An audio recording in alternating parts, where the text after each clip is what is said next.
sheegay inaanan meel kaama ku noolaan karin marka dawladdu sibacna warqada codsiyan qortay waxaan u tagay kuwa dadka caawiya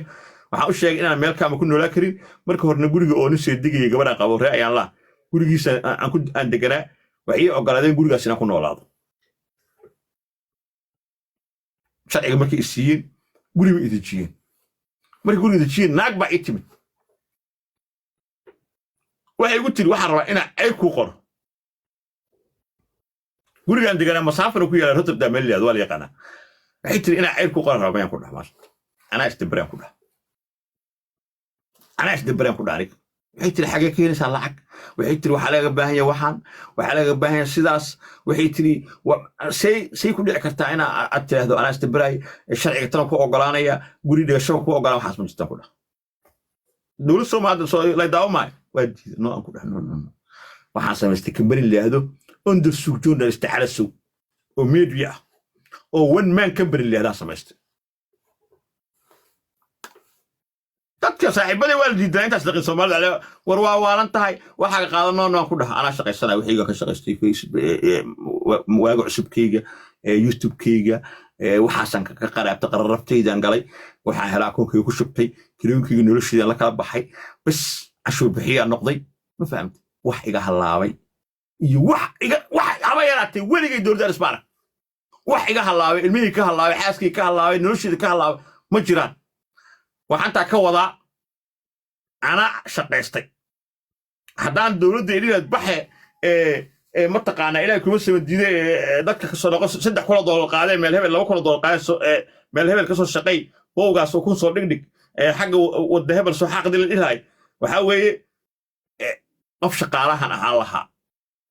nin ragana $3 kuma noolaa karo $2 nin ragaho tol iyo qaraabi ehl kuma noolaa karo ragga facayahay way jabay nolosha ka dhaceen laakiin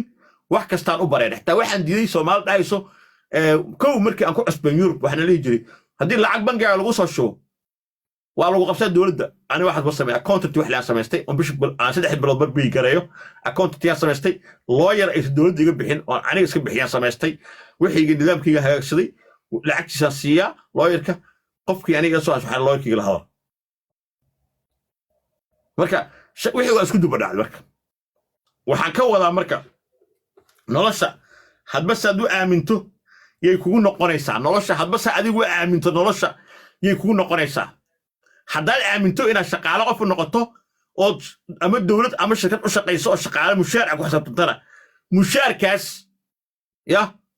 mushaarkaas ila shanaysa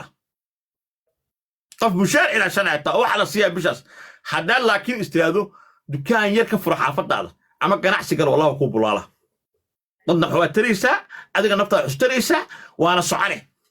markaas u shaqaysanaa kadib hawlo kalaan galay waxaan go'aansaday inaan kambaalo hawl ka furto ganacsi ilaahay waa ibarakay waa ka tagay Nairobi xogaa yar waxaan ka samaystay wixii ilaahay waa ibarakay waa hadda markii ugu dambeysay waa guuray xamar baan tagay xamar baan go'aansaday inaan ganacsi ka samaysto oo bulaare hadda marka fikir kalaan aan keensaday oo ina wixii ganacsiga aan ka dhigo sida Axmed Nuur oo kale u ganacsado kale Axmed Nuur Al-Jamcaal oo kale inaan ka dhigo wixii ganacsiga wax oo international waxa isweydiin marka ganacsiga muxuu ku fashilmi karaa muxuu ku guuleysan karaa ganacsiga wuxuu ku fashilmi karaa marka hore in dadka aad sheersiiso oo tiraado shaqaale maahiliin waxaan ganacsigana samaysanay idinkuna sheerka marka ma dabaqada sare laga bilaabo mise dabaqada hoose mise dabaqada dhexe dabaqada hoose ka bilaabo marka sheerka maxaan ka bilaabo sheerka kambanigayga $1 10,000 hal sheer 10 sheer oo meel aan laga aadi karin jirin maxaan u sameeyay team kasta team leader qof team leader ah oo lagu qorayo shahaadada inuu team leader u yahay hebel inuu u yahay loo sameeyay maxaa imaanaysa marka sanadka ugu horeysa waa sanadkii sheerka la aruurinay lacagta faa'iidada iska yaraato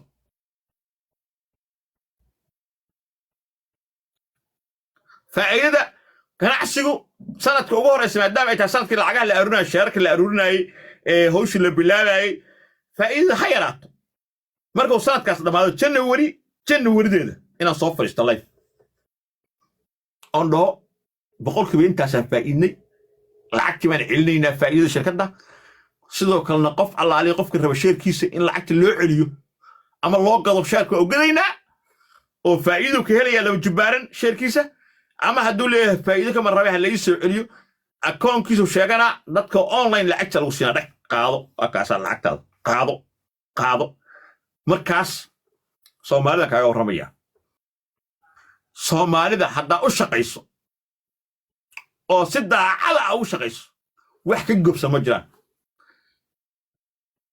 soomaalida wax ka aaminsan ganacsigooda wax ka bulaalsanya ma leh waxaa soomaalida inuu ganacsigooda oo khatar yahay ku caddaynayso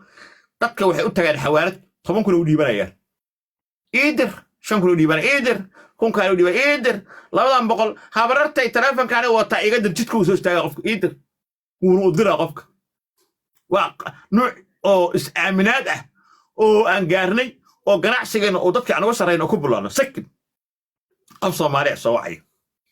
wuxuu leeyahay in Soomaaliya hore hebelahan ahayo meel hebel baa ilmaha iga gaajaysan yihiin ama meel hebel baan ku go'doonsana ama niyo kaliya guriga ugu taagan wax si oo dira gabadha uu waa u diray wiilka uu waa u dira waa la soo diraya adduunka saas ma Etoobiyaanka iyo Kenyaanka iyo Ugandeska dadka diriskeena ah waxba isma siiyaan hal xabo ma qof Etoobiyaan oo shaqo waxa kara oo wax wiilsa kara only Somali ay saas samay karto qofka Soomaaliga bas wuxuu samay karaa inuu qof walaalkiisa wacdo wixii uu ka rabo uu weydiisto qof Soomaali bas awoodo inuu baxo guri kale iska tago la soo dhaweeyo sidii gurigiisa ugu noolaado wax ka cuno wax ka cabo iska tago qof Soomaali bas awoodi kara waa nimcooyin anaga noo gaara wala taasan beenayn nimcooyin anaga noo gaara waay wax anaga noo gaara oo dadka soo adduunka dad saas ma jirto yurta iyo Amerikaanka waxa lagu sheegay ninkii naakis qaba waxay ku dhahayaan sheerin aan sameeyno bank sheerin haye ana biyaan soo gadaa ma soo gaday lacagta waa la xisaabina ana kelida guriga noo kala qayb ilay ana manaaga qaba dhiga kelida guriga noo kala qayb Soomaalida waxa jib marka dhinac loo fil Soomaalida marka waxay ku xun yihiin taqana Soomaalida waxay ku xun yihiin kaliya waa iska oral society maanta soo waxbay qasayaan waa dad hilib geel ka dhergay lagu soo kori hilib geel iyo lagu soo koriyay hilib ari iyo hilib lo'aad iyo lagu soo kori waa hyper ay gadan waa nervous waa fawdo waa dulqaad la'aan waa geel galoorka keen ya marka kambaniga hada u soo laafshay kadiisa aniga waxaan aaminsanahay haddii aan 3 sano ugu horeysa aan kambaniga si nidaam oo sharci aan ku wado on iska dhaafo waali iyo damac iyo qiyaano iyo in qof bini aadan wixiisa aan ku xad gudbo haddaan dadaalo oo u shaqeeyo 3 sano oo shaqo